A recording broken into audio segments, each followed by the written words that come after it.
Perang di Ukraina mencapai titik yang sangat berbahaya. Kekuatan pasukan Rusia sudah terkumpul lagi.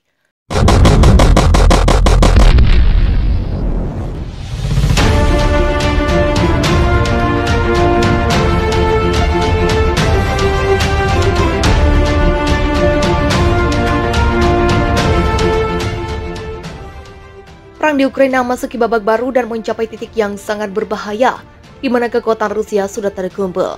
Kepala Staf Udara Inggris, Sir Mike Wygant, mengatakan pasukan Kremlin mulai mengeluarkan serangan dengan kekuatan baru. Menurut Mike Wygant, pasukan Vladimir Putin tidak mundur murni tapi bersiap untuk serangan berdarah berikutnya. Konflik di Ukraina masih jauh dari selesai, tapi beberapa minggu ke depan bisa menjadi titik balik bagi negara yang babak belur itu, ujar Mike Wygant. Kepada The Sun, Mike Wygant melihat Ukraina masih perlu dalam persenjataan dalam menghadapi serangan terbaru Rusia. Mike Wygant mengungkapkan Inggris akan siap untuk memainkan perang membantu membalikan keadaan. Dia mengakui secara logistik mungkin bagi Inggris untuk mengirim tank lapis baja atau mesin lainnya ke Ukraina jika Boris Johnson memberinya lampu hijau. Kemarin PM mengatakan bantuan militer apalagi yang bisa kami berikan ketika sekutu NATO mempertimbangkan bagaimana meningkatkan perlawanan Ukraina, ujar Wygant. Wygant bersikeras bahwa konflik itu adalah pernyataan kembali geopolitik terbesar sejak akhir Perang Dunia II dan hubungan Eropa, Rusia, dan dunia tidak akan pernah sama lagi. Dia berkata, ini adalah perubahan bersejarah dan geopolitik Eropa dan kami sedang menjalaninya sekarang. Geopolitik Eropa sekarang telah berubah secara fundamental, seperti yang terjadi pada tahun 1945, begitulah ucapnya. Namun dia mengulangi peringatan bahwa ada alasan yang sangat bagus mengapa sekutu NATO harus menolak seruan untuk zona larangan terbang di atas Ukraina seperti yang telah berulang kali diminta oleh Presiden Volodymyr Zelensky kepada Barat. Itu akan menempatkan kita dalam eskalasi yang tidak terkendali dengan potensi konflik langsung dengan Rusia dan nyawa Inggris dipertaruhkan. Begitulah katanya. Pasukan Vladimir Putin mulai mengamuk lagi, menembakkan sejumlah roket dengan sasaran stasiun kereta api Kramatorsk. Tentara Kremlin tahu betul di stasiun Kramatorsk sedang banyak warga sipil yang berkumpul untuk mengungsi. Dengan menghancurkan stasiun tersebut, pasukan Moskow berupaya menciptakan kepanikan. Data sementara 30 orang tewas, sementara ratusan warga lainnya mengalami luka-luka dan niat mengungsi harus ditunda karena perlu perawatan medis.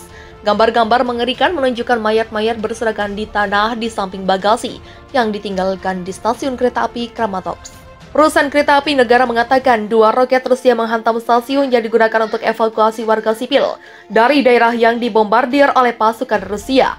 2 roket menghantam stasiun kereta Kramatorsk, kata perusahaan kereta api Ukraina dalam sebuah pernyataan yang dikutip The Sun. Perusahaan menambahkan, menurut data operasional, lebih dari 30 orang tewas dan lebih dari 100 terluka dalam serangan roket di stasiun kereta api Kramatorsk. Rusia tidak segera mengomentari laporan serangan dan jumlah korban. Pavlo Kyrylenko, gubernur wilayah Donetsk, mengatakan ribuan orang telah berada di stasiun pada saat roket menghantam. Para rakyat fasis Rusia tahu betul kemana mereka membidik dan apa yang mereka inginkan. Mereka ingin menabur kepanikan dan ketakutan, mereka ingin mengambil sebanyak mungkin warga sipil. Begitulah katanya. Kyrylenko menerbitkan sebuah foto online yang menunjukkan beberapa mayat di tanah di samping tumpukan koper dan barang bawaan lainnya. Polisi bersenjata mengenakan jaket anti peluru berdiri di samping mereka. Foto lain yang belum diverifikasi menunjukkan layanan penyelamatan menangani apa yang tampak seperti api dengan asap abu-abu membubung ke udara.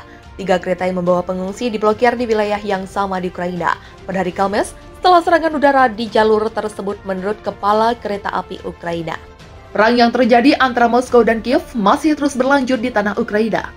Bahkan memasuki bulan kedua konflik yang terjadi antara Rusia dan Ukraina justru semakin meluas. Invasi yang dilakukan oleh Rusia telah banyak membuat kerusakan di kota-kota Ukraina. Presiden Rusia Vladimir Putin sebelumnya telah menegaskan kepada seluruh negara di dunia untuk tidak ikut campur dalam perang ini. Bahkan jika ada negara lain yang memberikan bantuan militer ke Ukraina, Putin mengancam dengan senjata nuklir mematikan yang dimilikinya. Dengan begitu hingga hal tersebut membuat banyak negara yang netral dan hanya memberikan bantuan yang tidak memicu pembalasan dari Rusia. Seperti diketahui bahwa Vladimir Putin telah resmi mengumumkan operasi militer dan invasi ke Ukraina sejak 24 Februari 2022. Walau banyak warga sipil yang menjadi korban dalam invasi ini, Ukraina tetap memutuskan untuk tidak menyerah dan terus melawan Rusia. Tetapi permintaan tersebut tidak dituruti oleh pihak Barat maupun AS lantaran bisa memicu perang lebih meluas ke negara-negara lain. Tetapi baru-baru ini Barat dikabarkan telah memutuskan untuk mengirim kendaraan lapis baja dan artileri jarak jauh ke Ukraina. Dilansir dari Zing News, Menteri Pertahanan Inggris Ben Wallace mengatakan bahwa Barat telah setuju untuk mengirim bantuan berupa kendaraan lapis baja dan artileri jarak jauh ke Ukraina. Cara terbaik untuk menghadapi serangan ini adalah dengan artileri jarak jauh, jadi mereka terutama akan membutuhkan dan ingin menemukan artileri dan amunisi jarak jauh, kata Ben Wallace. Dikatakan juga oleh Ben Wallace bahwa Ukraina juga tengah mencari kendaraan lapis baja yang mana dalam hal ini tidak harus tank, namun pastinya bisa memberikan perlindungan. Bahkan pemberian peluru artileri dan kendaraan lapis baja dari Barat ini menjadi peningkat senjata pertahanan bagi Ukraina dalam melawan pasukannya dari Rusia. Baku tembak terjadi di titik distribusi bantuan kemanusiaan di kota bagian timur Ukraina, Vuhledar. Kejadian ini mengakibatkan sedikitnya 2 warga tewas dan 5 orang lainnya luka-luka. Laporan tersebut disampaikan Gubernur Wilayah Donetsk Pavlo Kirilenko. Sedikitnya 2 warga sipil Ukraina tewas dan 5 terluka akibat tembakan artileri Rusia yang menghantam titik distribusi bantuan kemanusiaan di kota bagian timur Ukraina, Vuhledar, kata Kirilenko dilansir dari Reuters pada Rabu 6 April 2022. Dalam sebuah postingan online, Kirilenko membagikan foto-foto dugaan serangan yang menunjukkan 2 wanita terbaring di tanah, 1 orang dengan luka serius di kaki dan 1 orang lainnya dengan kaki bersimbah darah. Namun hingga kini belum ada pihak yang memberikan konfirmasi terkait foto-foto dugaan penyerangan yang diduga dilakukan oleh pihak Rusia di Vuhledar. Sementara itu pejabat Ukraina lainnya melaporkan bahwa saat ini banyak terjadi pertempuran di bagian timur Ukraina. Meski demikian, penembakan serta pertempuran di wilayah selatan, yaitu kota Mariupol, juga masih berlangsung. Ukraina mengatakan pasukan Rusia saat ini sedang berkumpul kembali dan bersiap untuk melakukan serangan baru di daerah Donbas yang mencakup wilayah Luhansk dan Donetsk. Gubernur wilayah Luhansk, Serhiy Gaidai, mengatakan pasukan Rusia saat ini telah menguasai 60% kota di bagian timur Ukraina, Rubensan, dan melaporkan 81 serangan mortir, artileri, dan roket di seluruh wilayah itu pada hari sebelumnya. Ia mendesak warga sipil untuk mengungsi selagi aman, serta memperingatkan bahwa bombardir Rusia dapat memotong rute evakuasi cepat atau lambat. Saya mengimbau setiap penduduk wilayah Luhansk untuk mengungsi selagi aman, sementara ada bus dan kereta. Ambil kesempatan ini, tulis Gaidai dalam sebuah postingan online pada Rabu 6 April.